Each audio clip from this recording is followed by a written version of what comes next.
Bismillahirrahmanirrahim. Alhamdulillah Rabbil Alamin.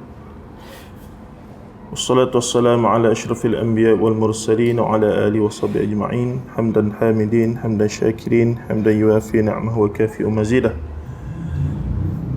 Ya Rabbana lakal hamdu kama yanbaghi li jalali wajhika wa 'azimi sultanik. Allahumma salli wa sallim wa barik ala Muhammad wa ala alihi wa sahbihi ajma'in. Alhamdulillah, jazakumullah khairan. Jazak kepada hadirin hadirat. Dan insya-Allah pada malam ini untuk mengisi ruang tazkirah, saya telah mengambil satu karya ringkas dari yang disusun oleh dua orang syekh ataupun pensyarah daripada Saudi yang bernama Dr. Adil Ash-Shiddi dan Dr. Ahmad Al-Maziyad hafizahumallahu ta'ala, yang telah diterjemahkan oleh sahabat kami Ustaz Muhammad Syafiq Ismail. Di dalam makalah ataupun risalah ringkas ini, kedua-dua pengarang kita mengatakan, memulakan perbincangan dengan mengenangkan bagaimana para salaf begitu sekali menitik beratkan Ramadan.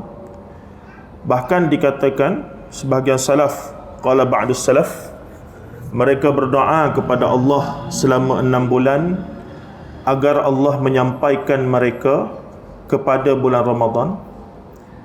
Dan mereka berdoa, yakni para salaf berdoa kepadanya, yakni Allah, selama 6 bulan lagi agar dia menerimanya, yakni amal soleh di dalam bulan Ramadan itu. Ini menunjukkan betapa besarnya keprihatinan para salaf akan bulan ini, dan betapa mereka amat memikirkan tentang amal ketaatan dan kebaikan yang mereka laksanakan dalam bulan Ramadan. Dan kedua-dua syekh kita ini telah mendatangkan cadangan di mana di dalam Ramadan ini sepatutnya paling tidak ada 30 saranan ataupun yang diterjemahkan sebagai projek untuk memudahkan kefahaman kita. Dikatakan paling tidak kita wajib fokus kepada 30 projek khusus apabila datangnya Ramadan ini.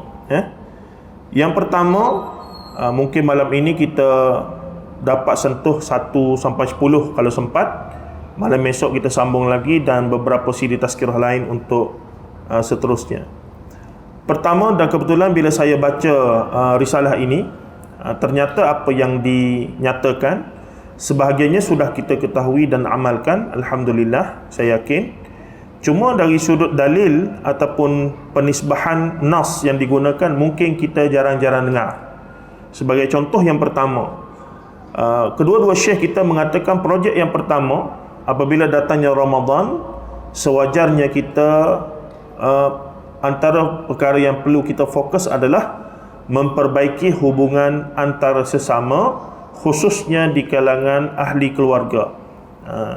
Ini jarang kita dengar. Yang biasa kita kata, man shama Ramadan ataupun man qama Ramadan imanan wa ihtisaban ghufira lahu ma taqaddama min dhanbih. Sesiapa yang berpuasa ataupun mendirikan, menghidupkan Ramadan dengan amal ibadah. Tapi kita terlupa ada ibadah muamalat yang besar, iaitu menjalinkan kembali hubungan yang telah putus. Khususnya sesama ahli keluarga kita, adik-beradik, khususnya kedua mak ayah, adik-beradik, mereka-mereka yang ada masalah lah. Yang tak ada masalah, alhamdulillah. Dan bahkan dengan kawan-kawan, sahabat handai kita, jiran-jiran dan seumpamanya. Jadi bulan Ramadan ini antara bulan yang terbaik untuk kita memulakan hubungan, memperelokkan hubungan tersebut, ya. Dan ini berdasarkan firman Allah Ta'ala, fattaqullaha wa aslihu dhata bainikum, bertakwalah kepada Allah dan perbaikilah hubungan antara sesama kalian. Surah Al-Anfal ayat 1. Bermaksud antara suruhan Allah Ta'ala juga adalah kita mengislahkan, memperbaiki hubungan antara sesama kita, suami isteri semestinya, hubungan keluarga semestinya, hubungan dengan jiran, rakan-rakan dan seumpamanya. Yang semestinya hubungan dengan mereka-mereka yang ada masalah dengan kita lah. Kalau kita katakan, ya saya dah cuba hubungi, cuba untuk memperbaiki, tapi dia ataupun mereka tak nak terima, tu cerita lain. Yang penting kita telah memulakan. Dengan mantan-mantan tak perlulah, itu mendatangkan hal yang lain pula. Ini dengan hal-hal hubungan-hubungan silaturahim yang sepatutnya. Dan di sini menariknya lagi, hadirin hadirat sekalian, satu hadis yang diriwayatkan oleh Al-Imam Tabarani, Al-Bazzar, yang dinilai sahih oleh Syekh Al-Albani rahimahullah taala, Nabi SAW bersabda, afdalus sadaqati islahu dhati baini. Sebaik-baik sedekah ialah memperbaiki hubungan antara sesama. Kita terlupa memperelokkan hubungan itu, termasuk daripada sedekah yang terbaik. Tak perlu keluar duit, hanya kadang-kadang WhatsApp saja. WhatsApp lah, siapa-siapa kita teringat kita marah dulu-dulu kan.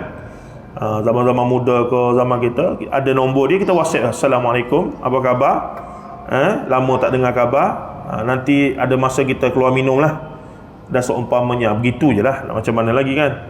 Kalau dia nampak blue tick tak jawab, itu dia punya masalah. Kita telah memulakan langkah. Kalau mereka tidak menyahut, itu cerita lain. Maksudnya kita bertepuk sebelah tangan. Baik, seterusnya sabda baginda sallallahu alaihi wasallam lagi, ala akhbirukum bi afdali min darajatis siyami was salati was sadaqah. Rasulullah bertanya kepada para sahabat, mahukah aku memberitahu kepada kalian akan perbuatan yang lebih mulia daripada puasa, salat dan sedekah? Ala akhbirukum bi afdali min darajatis siyami was salati was sadaqah? Qalu, para sahabat macam biasalah, kalau Rasulullah tanya tu maksudnya Rasulullah nak bagi sesuatu lah. Tu teknik Rasulullah dalam memancing minat para sahabat.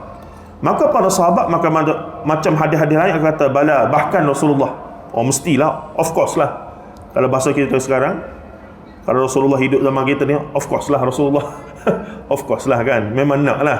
Okay. Jadi apa yang berlaku kemudian, Rasulullah pun menyatakan, qala islahu dhatil baini, fa inna fasada dhatil baini hiya al-haliqah, la aqulu tahliqul sya'ra walakin tahliqud dina. Rasulullah kata sallallahu alaihi wasallam, memperbaiki hubungan sesama kalian. Memperbaiki hubungan sesama kalian. Sesungguhnya kerosakan hubungan antara sesama itulah yang mencukur, yakni mengurangkan dosa. Maksudnya, daku tidak katakan ia mencukur rambut, tetapi ia mencukur agama, yakni merosakkan agama.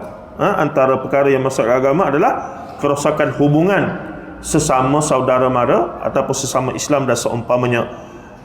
Hadis riwayat At-Tirmizi. Jadi begitu besarnya yang dikatakan memperelokkan hubungan itu, sehingga Rasulullah mengatakan antara perkara yang lebih besar ataupun lebih tinggi, lebih mulia daripada puasa, solat dan sedekah, bukannya dari sudut kefarduan, tapi dari sudut keutamaan, yakni kepentingannya itu. Ada yang lebih penting ataupun secara bukan hakikinya tapi secara maknawinya, perkara yang maksudnya begini nak kata, walaupun kita solat banyak, walaupun kita puasa banyak, walaupun kita jaga segala hubungan dengan Allah, tapi hubungan sesama manusia kita tak jaga, tetaplah tidak sempurna agama kita. Maksudnya begitu. Baik, seterusnya ada sebuah kisah yang Syekh kita datangkan. Pada satu ketika telah berlaku pertengkaran lidah antara Al-Hasan bin Ali dan adiknya Al-Husain. Kita duk ingat sahabat-sahabat ni baik belaka, berjalan teratur, senyum manis belaka. Tidak tuan-tuan, mereka juga manusia macam kita. Dan dulu-dulu bila kita, masa saya muda-muda lah juga, kita ingat Rasulullah dan para sahabat ni, bila Rasulullah berjalan tu, para sahabat follow belakang-belakang. Macam tak ada kerja lain. Tak salah. Hakikatnya mereka macam kita lah, ada kerja masing-masing sahabat ni. Dan meeting point mereka adalah solat jamaah, subuh, zuhur, asar, maghrib, isyak. Dan meeting point utama mereka juga apabila ada panggilan Rasulullah untuk occasion ataupun hal-hal yang penting, nak pergi perang apa semua, tu biasalah. Tapi dalam kebanyakan masa para sahabat buat kerja masing-masing. Lepas subuh jemaah, masing-masing buat kerja masing-masing lah. Sayyidina Ali pergi berkebun, menjadi tenaga kerja. Sayyidina Abu Bakar pergi ke pasar berniaga. Dan seumpamanya buat kerja masing-masing. Bukannya 24 jam duk follow Rasulullah ni. Bukan. Jadi kita duk ingat sahabat-sahabat tak ada kerja. Dah, itu silap. Antara yang perlu kita bagi perhatian juga tentang realiti pada zaman Rasulullah, para sahabat, mereka ada kerja masing-masing dan tugas masing-masing. Dan mereka manusia lah. Al-insan, yakni penama Rasulullah sendiri adalah bashar. Innama ana basyarum mithlukum. Sesungguhnya aku bashar, flesh and blood macam kamu. Cuma kedudukan maqam Rasulullah itu di sisi Allah Azza wa Jalla sangat mulia. Itu cerita yang tidak ada pada orang lain, kerana Rasulullah menerima wahyu daripada Allah Azza wa Jalla, menyebabkan baginda tidak sama dengan orang lain dari sudut itu saja. Dari sudut kemanusiaan, flesh and blood, Rasulullah adalah flesh and blood macam kita. Baik. Kemudiannya apa berlaku dalam riwayat ataupun kes ini? Al-Hasan dan Husain telah bertikam lidah hinggakan mereka berpaling muka, yakni enggan bertegur sapa antara sesama mereka. Bergaduh juga lah adik-beradik ni. Dan tak ada orang lain dah paling kita suka bergaduh melainkan adik-beradik kita. Itu saja. Tapi yang paling suka kita nak, yang paling kita rindu dan paling kita ingat pun ketika berpisah, adik-beradik jugalah. Masa ada ni bukan main lah. Tapi masa tak ada, mereka jugalah yang paling kita kenal. Apatah lagi yang sudah meninggal dunia dan seumpamanya. Ini siapa-siapa tak boleh nafi. Punyalah marah pada adik, pada abang, pada kakak sendiri apa semua, tapi hakikatnya mereka jugalah yang paling kita rindukan apabila tidak ada depan mata kita. Baik, katanya apa dia? Hingga mereka, apabila tiba hari ketiga daripada tidak bertegur sapa itu, Al-Hasan pergi menemui adiknya Al-Husain. Yakni Hasan, abang ini pergi jumpa dengan adik Husain. Dan dia, yakni Al-Husain, ketika itu dalam keadaan duduk. Beliau Al-Hasan memeluk kepalanya dan mengucupnya kepala Al-Husain. Setelah itu apabila Al-Hasan duduk, Al-Husain berkata kepadanya, "Mafhum, sesungguhnya apa yang menghalangku daripada mendahuluimu dan bangun menuju kepadamu ialah kerana engkau lebih berhak beroleh kemuliaan berbandingku. Aku tidak suka berebut denganmu akan apa yang sewajarnya menjadi hakmu." Maksudnya, bila Husain nampak Hasan datang, Hasan peluk Husain dulu. Husain kata, apa yang menghalang aku daripada bangun peluk kamu dulu ni adalah kerana kamu lebih berhak, kerana kamu abang lah, kamu lebih berhak kemuliaan dan perbuatan tersebut untuk dapat kelebihan sebagai memaafkan ataupun memperbaiki hubungan tadi. Ini cerita Hasan dan Husain, dan itu merujuk kepada hadis Rasulullah SAW berkenaan dua orang yang bergaduh lalu enggan bertegur sapa. Wa khairuhuma alladhi yabda'u bis-salam, yang paling baik antara keduanya ialah yang memulakan salam, yakni yang paling awal menegur saudaranya. Rawahul Bukhari dan Muslim. Jadi why not kita pada malam ini, dalam masa nak tidur nanti, ingatlah mana-mana kawan kita pernah kita marah tu, kita hantarlah WhatsApp, letaklah gambar Assalamualaikum, salam Ramadan, begitu je lah. Tengok tik blue dia tak jawab, tak apa, nak macam mana. No hard feeling lah. No. Jangan duk terbenung pula, kenapa kau tak balas, marah pula, tambah marah, tak perlu. Mari kita nak laksanakan hadis ataupun sunnah yang kita dengar pada malam ini, paling tidak. Okey, kemudiannya baik, kita pergi sikit lagi kepada projek yang kedua ataupun apa yang telah disusun dalam ni. Perkara kedua yang wajar juga kita cuba usahakan untuk amalkan ataupun laksanakan dalam bulan Ramadan. Yang kedua adalah pengukuhan akhlak Islamiah. Ini umumlah. Wajarlah bagi setiap anggota keluarga bersepakat untuk mempraktikkan akhlak Islam sesama mereka dalam Ramadan sesuai dengan hadis Nabi sallallahu alaihi wasallam, "Innama bu'ithtu liutammima makarimal akhlaq." Sesungguhnya Rasulullah sallallahu alaihi wasallam itu mengatakan, "Innama, sesungguhnya aku diutuskan untuk kesempurnaan, menyempurnakan akhlak." Rawahu Ahmad Al-Hakim dan dinilai sahih oleh Syekh Al-Albani rahimahullah taala. Ia juga merupakan maqasid tertinggi daripada puasa Ramadan. Kesempurnaan akhlak yang mulia itu adab, dalam bahasa Arab juga adab, dan dipinjam dalam bahasa Melayu juga adab, manusia beradab. ataupun dalam bahasa Melayu tradisional dinamakan orang yang budiman, orang yang berbudi, budiman, orang yang gentle. Dalam tradisi barat dinamakan gentleman, dalam konteks itulah. Baik, katanya apa dia? Itu adalah maqasid tertinggi daripada puasa Ramadan adalah kesempurnaan akhlak, khususnya semestinya kepada ahli keluarga, kemudian masyarakat dan seumpamanya. Berdasarkan sabda Nabi SAW, laisa as-siyamu 'anil ta'ami wasyarabi wa innamas siyamu minal laghwi wal rafas. Bukanlah puasa itu semata-mata menahan diri daripada makan ataupun minum, tetapi puasa itu juga ialah daripada kata-kata dusta dan perbuatan keji. Rawahu Ibnu Hibban. Nabi SAW bersabda lagi, as-siyamu junnah idza kana yaumu siyami ahadikum fala yarfuthu wa la yadkhab fa in syatamahu ahadun aw qatalahu falyakul inni shaim.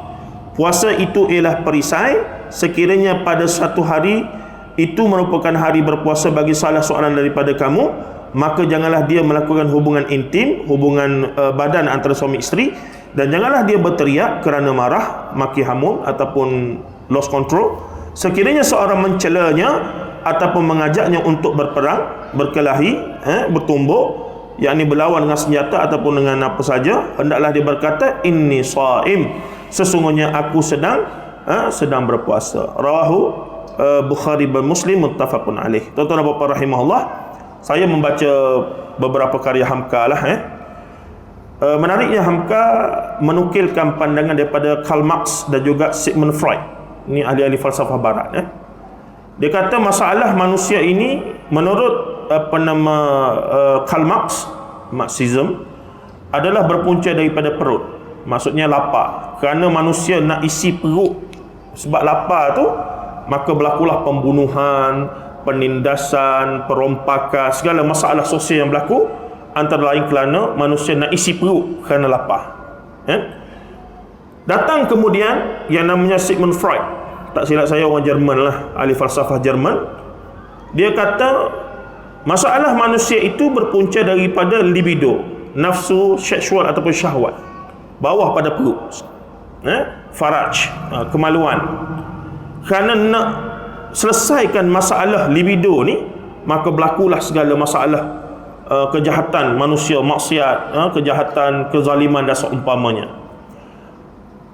Hamka kata lama sebelum itu telah ada seorang sarjana Islam yang mengulah dengan detail tentang hal tersebut, iaitu Hujjatul Islam Abu Hamid Muhammad bin Ahmad Al-Ghazali rahimahullah ta'ala, Imam Ghazali, dalam kitab dia Ihya dan seumpamanya.